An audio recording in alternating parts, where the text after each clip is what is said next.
So Claire, how did your love affair, which it's turned into with Rwanda, how did that all start? It started through a conversation with Mark Fleming, who's the head of chaplaincy Scotland.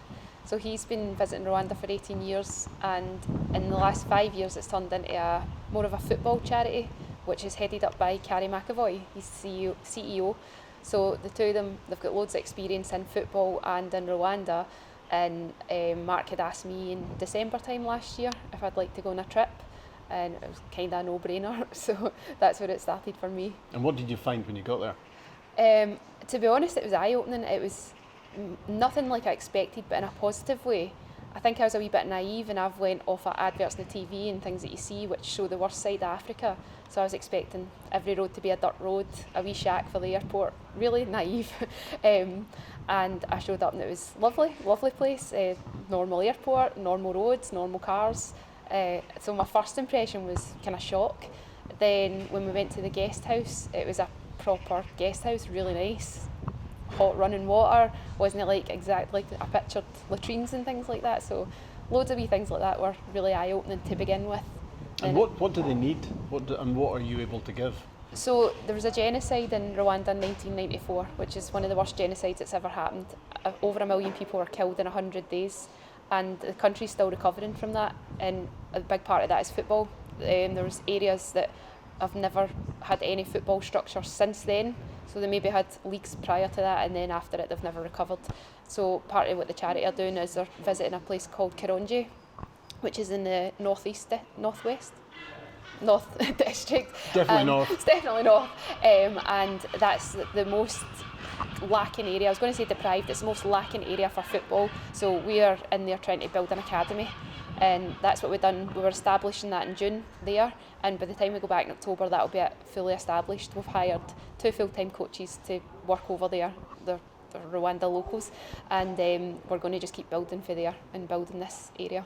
So making good progress. Yeah, it's unbelievable. When we went out there in June, we were starting to do football sessions with the kids.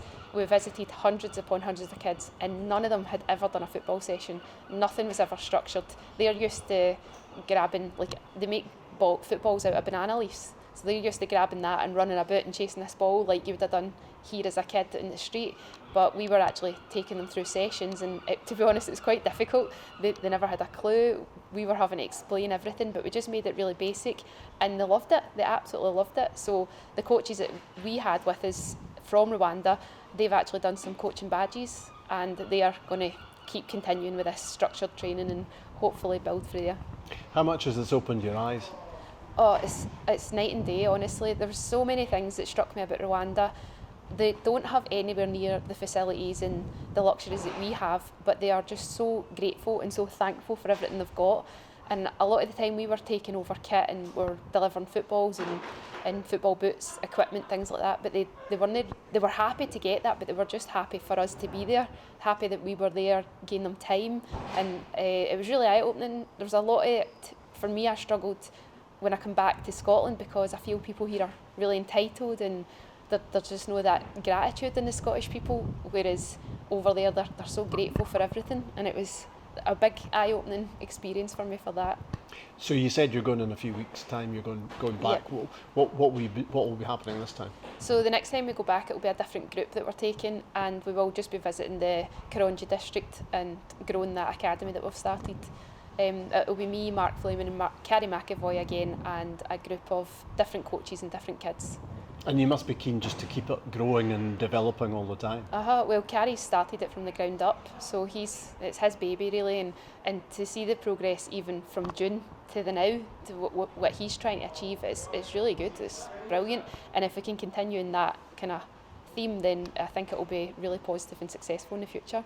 And great to have the Ayr United connection as well. Yeah, so we're the first West Coast team. The teams that went prior are mostly Hearts, Hibs, or the East Coast teams, and none of the kids in that last trip were West either. So Ayr United are the first SPFL